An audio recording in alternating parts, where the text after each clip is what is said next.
This story happened to me when I was 9.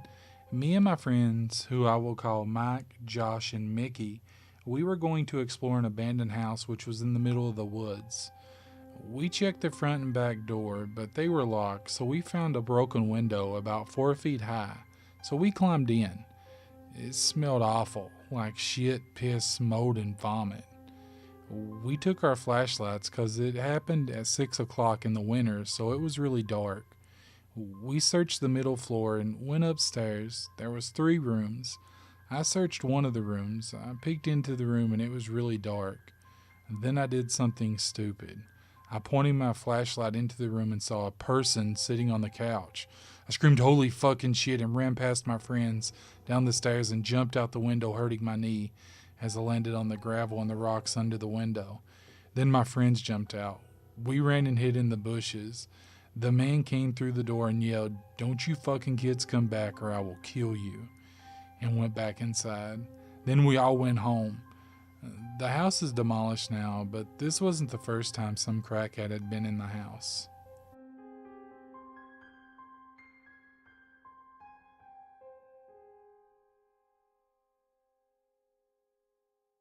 This was in January of 2016. I'd gone up to the shopping center that was about a 30-minute walk from my house. I'd taken the bus up there, but it only stops at the shopping center once an hour. While I would usually take the bus home from the shopping center near my house, the bus wasn't due for another 45 minutes and my 10-year-old brother was at home alone. So I decided to walk back to my house instead of waiting basically an hour for the bus. On the way home, I saw a man maybe 40 to 45 years old walking in the opposite direction to me. I was walking south and he was walking north. As he turned the corner to walk toward me, I got the impression that he didn't look right. Probably because as he was walking, he was just staring at me.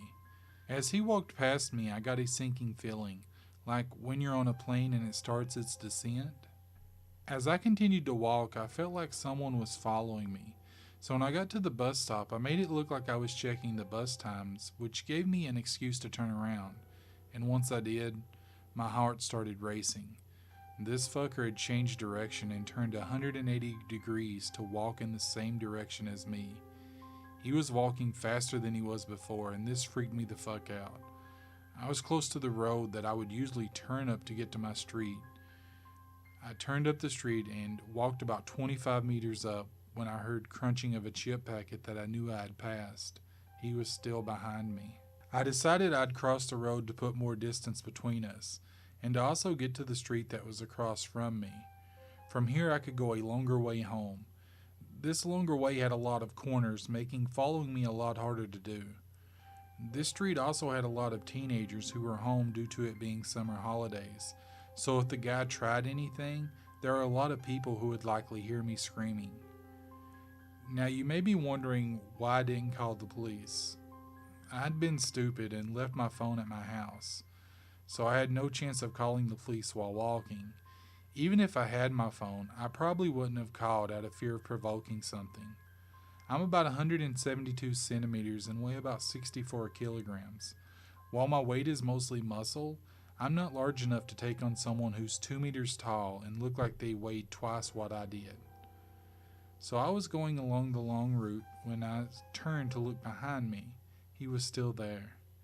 This is where I started my plan to get back to my house. I turned the next corner and sprinted along the path as quietly as I could. I was on my house's street. If I was going straight home, I would have gone left. But I went straight ahead towards a small park that was just up the street from my house.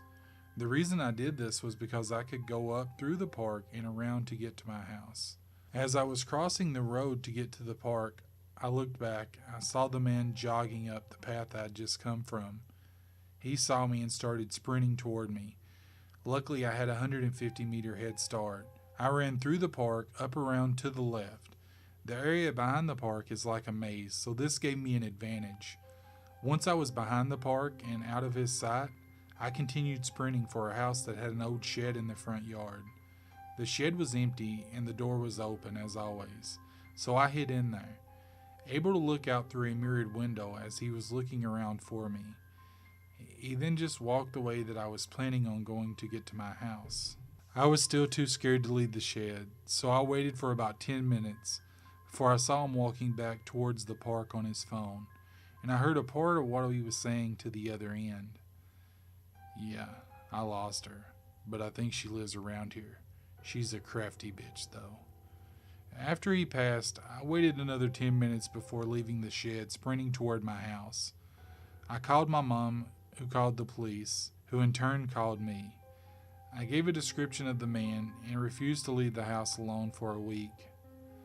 I've never seen him again, and the police report hasn't come up with anything.